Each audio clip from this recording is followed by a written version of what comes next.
Hey there, everyone. This is going out to you. Let me see. Is that Phoenix 7749? It's here. PH0NX7749. This one's for you. Now, this is going to be a two-part. Tonight, I'm going to be reviewing the coveted Halo 3, and also talking about the upcoming Star Wars game, Star Wars Force Unleashed. Now, Halo. Now, this was the Big Daddy. This was one of the first games that I purchased for the 360. This is the game we all anticipated. While I first want to make it perfectly clear, I never did make it all the way through Halo 2. I just have a lot of games, I have work, I just don't have the time for it. But, I did manage to play through a majority of it. Now, saying that, going into Halo 3, the storyline I do understand. I did understand it. I want to make that perfectly clear. I knew that Cortana wasn't there. I knew who Cortana was and what Chief had done and everything that had happened. However, I did want to say that I've heard a lot of people say that they prefer the second game over the first one. I mean, over the third one. I have to say that the third one was amazing. I heard some people complain, saying, well, the graphics of the second one are just as good as the third one. That's true to a point. Overall designs didn't really change, but the one major thing that did change was certain details. Like before, you had Chief's armor. Well, in the third one, you had Chief's armor, but you had dings and dents and certain colorings that were done. And it wasn't so much a broad change, or they massively redid a lot of maps. No, it was the details. That's what really went into it. Not so much the changing of the shape, but the changing of the details within that shape. That is what really made this game stand out. Now, the multiplayer has been the heart and soul of Halo. It always has been. Halo 2 prided itself on its online capabilities. Halo 3, to me, is no different. I enjoyed the multiplayer. Now, I've heard a lot of people say that they hate Halo, how, you have to just constantly shoot and shoot and shoot to kill something. Now, this is true. I have fired shotgun blasts to a person's head point blank about that far away, and the person didn't die. So I can understand the complaints of some people. I do understand that. However, I must say, while this is a major factor, it has not stopped me from playing. This is one of the online games I play the most. Any of you Halo fans out there who want to, have me thrown on the team, I'll be more than happy to sign up. If you want to know what my strengths are, I am a master with the machine guns, assault rifles. I'm also a great driver. So if you ever find yourself in a fight where you need a great driver, someone driving a vehicle, I'm the guy to look up. I also want you to understand, though, I suck at shoddy snipers. It's where you have the sniper rifle and the shotgun. I'm terrible at that. Certain maps I'm good at, certain maps I'm not. Just for any of you that might be offended, I do curse a lot, but you will not hear me drop any racial slurs, or I won't say fag, at least too much. But I am a dirty talker, so if you don't want to hear me say fuck, shit, god damn it, motherfucker, cunt, then don't put me on. Don't add me as your friend. Don't invite me to a match. Now, something else I want to make also clear about signing me on to Halo is that I watch a lot of movies with my 360, and there are going to be a lot of times where you're going to see me on. However, I'll be watching a movie. If I don't respond to you, or if I decline your invite, it's probably because I'm in the middle of something, probably a film. So if you see me watching a movie, and you send me an invite, I probably won't be able to answer, because I have it set up to where I will not see any messages or get any warnings while I have a movie playing. So please, don't be offended. It's just what I'm doing. So I talked about graphics. Let me hit on the story next. The story, finishing the fight. Now, I have to say, I'm not going to ruin the ending, because I know there might be a few people who haven't played it yet, but the ending at first gives a sense of closure to it. There's like, okay, this could be the end of the series. It's a sad ending, but it's an ending that you can stand by.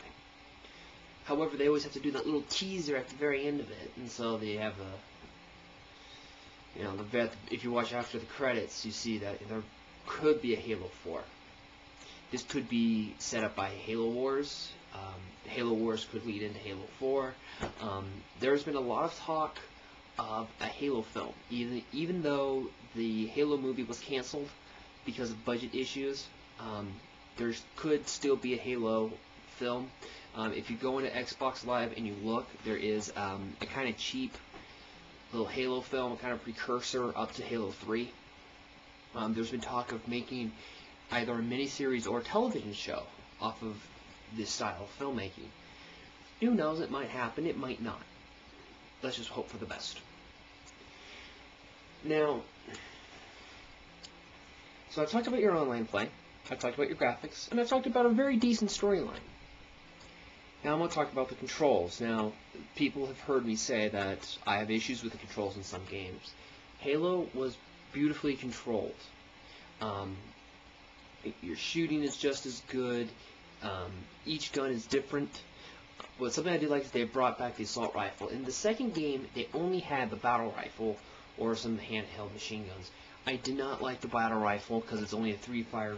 It only goes bam, bam, bam, only 3 shots, not a full unloading of a clip, which I've always kind of preferred. I was very glad that they brought that back. They brought in the new little equipment edition, where you have stuff like a radar jammer, the bubble shield, which has been one of the more popular ones, a regenerator, a power drain. Now this brought in kind of a new taste and something extra to the game that Halo 1 and 2 did not have. And I have to say it worked out very well, because in the multiplayer fights, having that bubble shield and knowing how to properly utilize that bubble shield could be the difference between winning and losing. So it brought a bit of an extra challenge to it. Now, you're going to want my rating. 1 out of 10. Now, while this game does boast a lot of positives to it, there are some negatives. First negative is unrealistic kills.